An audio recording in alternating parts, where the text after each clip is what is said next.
Para muitos, esse foi o maior camisa 9 da história do futebol. Muito já se falou sobre seus gols, dribles e conquistas por onde passou. Mas tem um detalhe que acontecia logo depois desses gols e que pouca gente sabe o motivo: o dedo indicador do fenômeno. O Radar Peleja de hoje te conta o motivo da comemoração tradicional de Ronaldo. Embora tenha sido um gênio no momento de fazer os gols, o pós-gol nunca foi o forte do fenômeno. No início da carreira, comemorava com um aviãozinho e em seguida punhos cerrados. Quando tentou usar a criatividade, a coisa não saiu lá tão bem feita. Desde homenagem à namorada Daniela Ciccarelli com sua tatuagem no braço, até a imitação de uma barata ao lado dos brasileiros do Real Madrid, comemorar nunca foi seu forte. Mas esse gesto aqui é o motivo principal desse episódio do Radar. O que ele apontava com o dedo? A resposta tem a ver com marketing, claro. Ronaldo, na década de 90, se tornou um ícone do marketing esportivo. Fechava contratos lucrativos com grandes marcas pelo mundo e no Brasil, quem se atraiu por seu talento foi a cerveja Brahma. Na época, o slogan da Brahma era a número 1, justamente por ser a líder do mercado até então. O brasileiro, cotado com frequência a ser o melhor do planeta, fechou contrato com a cerveja e participou desse comercial, onde ele passava por marcadores, driblava todo mundo e marcava seu gol. Agora repare na cena final.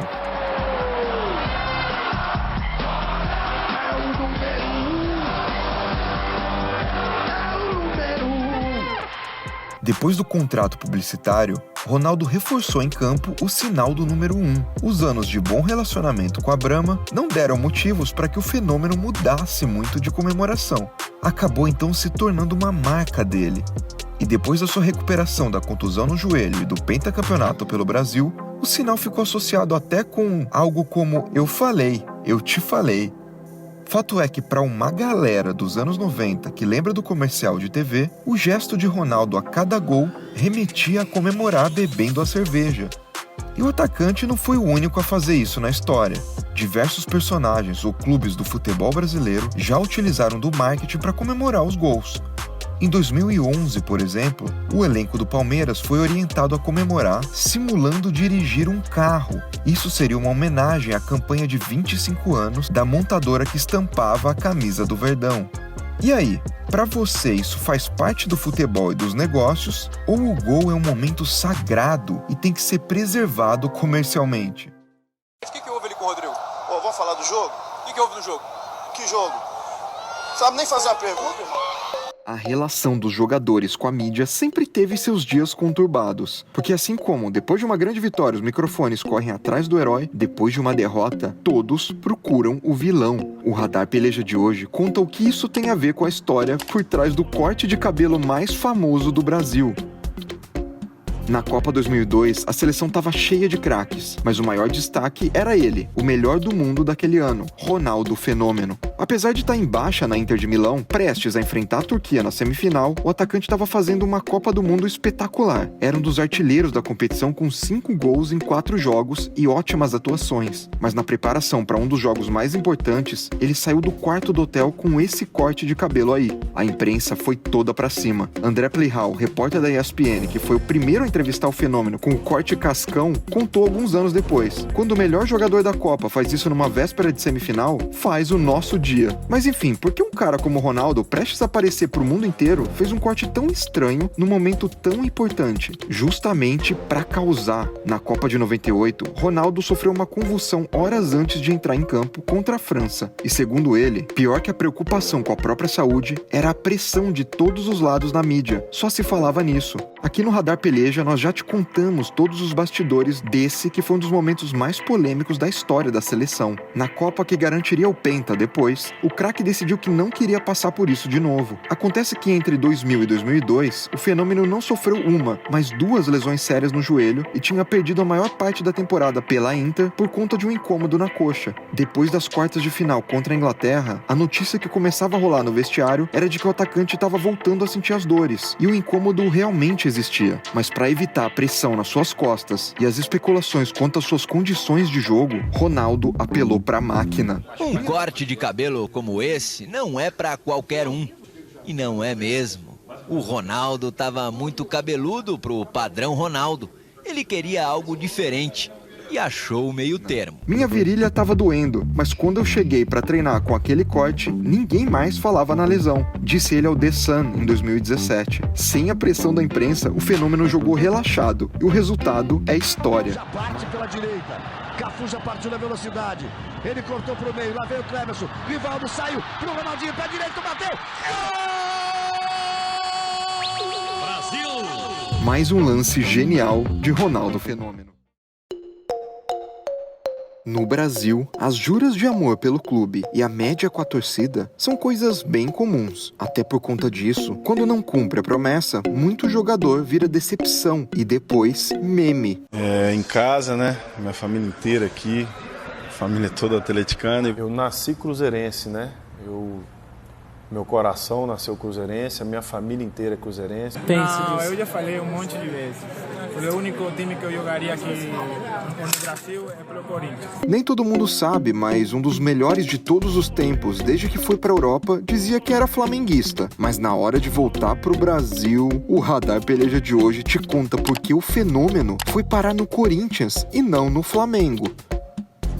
Aqui no Peleja a gente já te contou porque a torcida do Grêmio tem tanta raiva do Ronaldinho Gaúcho. Em 2009, foi a vez de outro Ronaldo arrumar treta com o time do coração. Nascido e criado no Rio de Janeiro, o atacante nunca fez muita questão de esconder que torce pro Flamengo. No comecinho da carreira, ele quase jogou no clube, mas foi em 2008 que ele ficou muito perto de vestir a camisa rubro-negra. Depois de lesionar mais uma vez, ele, que já tinha 31 anos de idade, foi dispensado pelo Milan no fim da temporada e ficou sem contrato. Para se recuperar da lesão, Ronaldo resolveu voltar para o Brasil e foi acolhido pelo clube carioca. Ver um dos grandes jogadores da história vestindo a camisa e treinando no clube chamou a atenção de todos que acompanhavam futebol no Brasil. E quanto mais tempo ele passava na Gávea, maior era a expectativa da torcida dele fechar com o Flamengo. Mas os meses foram passando e o papo que rolava era que ele não sabia se voltaria a jogar futebol. Até que, em dezembro, quando todo mundo achava que o Mengão ia anunciar o Fenômeno, ele apareceu no Corinthians. Ninguém entendeu o que estava acontecendo. No dia seguinte, a palavra entre os torcedores rubro-negros era uma só: traidor. Mas por que ele fez esse circo todo? Dias depois, ele deu uma entrevista para a Globo e contou que nunca foi procurado pelo Flamengo. O Flamengo não apresentou nenhuma proposta, nenhum projeto,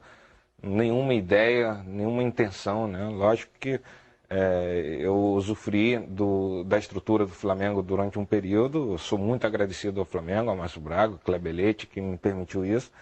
Mas realmente eu continuo sendo profissional e tenho minhas prioridades, né? Mas segundo o próprio Márcio Braga, presidente do Flamengo na época e citado por Ronaldo, o atacante mentiu e essa prioridade que ele queria era dinheiro. Falei 2 vezes com os representantes dele. Me falavam que ele ainda estava em recuperação. Deve ter tido uma proposta muito boa e por isso digo que ele é mau caráter, disse o próprio Márcio Braga em entrevista ao UOL. De acordo com o empresário do Fenômeno, Fabiano Fará, o projeto apresentado pelo Corinthians envolvia a junção de um clube de massa com um ídolo nacional, o que não colou muito, já que quantidade de torcida nunca foi problema para o Flamengo. A ida do Fenômeno para o Corinthians foi conturbada e badalada, mas não atrapalhou em nada o sucesso da contratação. Com a era Ronaldo, o timão nunca mais foi o mesmo, e o Fenômeno venceu mais títulos, se tornou mais ídolo e, de acordo com ele, ganhou mais um clube do coração. Essa história mexe muito com o torcedor flamenguista e provavelmente com o torcedor corintiano. E você, o que acha? É daquele grupo dos que duvidam da torcida do Ronaldo pelo Flamengo? Ou no lugar dele teriam feito a mesma coisa? Imagine ser o melhor jogador do mundo com apenas 20 anos de idade, ídolo por onde passa e uma das principais estrelas da sua seleção, até que, por conta de um lance, sua carreira pode acabar para sempre. As histórias de como o Ronaldo sofreu com suas lesões já foram contadas em muitos lugares, mas faltava o jeito Radar Peleja. E é por isso que o Radar Peleja de hoje traça a trajetória da superação de um dos maiores atacantes do futebol mundial. 1999. A rotina do Fenômeno era agitada. Além de brilhar com a camisa da seleção, sua cara estava estampada em todos os lugares possíveis. Isso não era uma notícia tão boa para os torcedores do próprio clube, a Inter de Milão. Apesar dele ser reconhecido como o cara da época, naquela temporada ele mal conseguia jogar pela equipe italiana. Os compromissos com os patrocinadores para atender a eventos e gravar comerciais, além das constantes convocações, faziam o craque passar mais tempo fora do que dentro da Itália.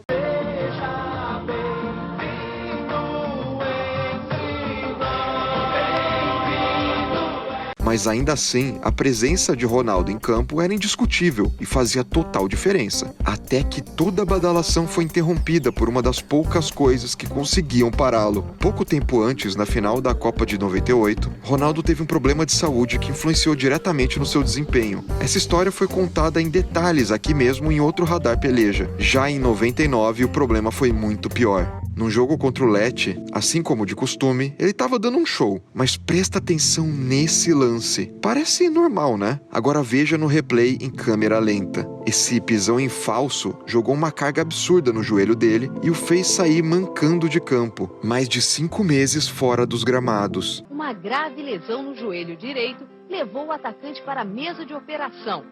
Resultado, 5 meses fora dos campos.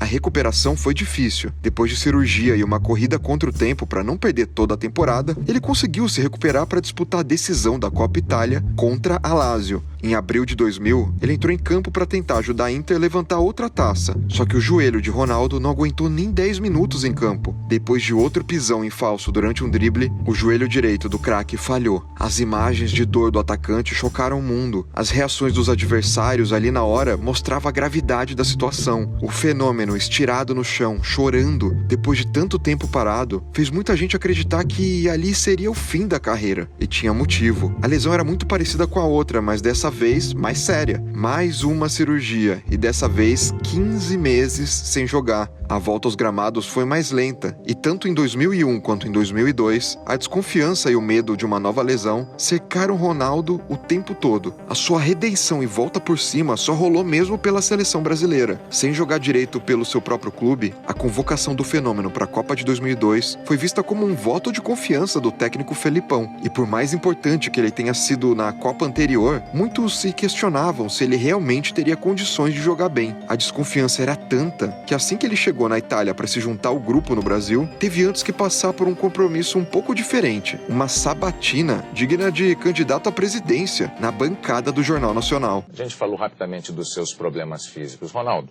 é impossível fugir dessa pergunta. Desde quando o seu joelho ou os seus joelhos não doem?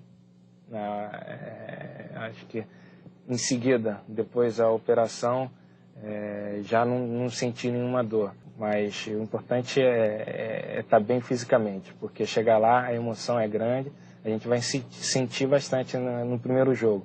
Mas depois que passar pelo primeiro jogo, eu tenho certeza que o Brasil vai jogar cada vez melhor. E ele realmente estava bem, mas não 100% como falava para a imprensa. Num outro episódio do Radar Peleja, eu também te contei como ele fez para esconder os incômodos musculares que teve durante o Mundial na Ásia. Ainda assim, foi um super craque na Copa e artilheiro do Brasil na competição. De volta para a vida de clube, quando todos os torcedores da Inter esperavam o retorno do fenômeno saudável no Mundial, ele fechou com o Real Madrid e teve que lidar com a bronca de muitos italianos. Na Espanha, uma ótima passagem pelo Real Madrid, até retornar a Milão, dessa vez pelo lado vermelho e preto da cidade. No Milan, descobriu que parte do seu problema com peso poderia ser por causa de hipotireoidismo, uma condição da tireoide que provoca essa reação. De qualquer maneira, ele emagreceu, deixou o cabelo crescer e estava pronto para fazer uma nova grande temporada na Itália.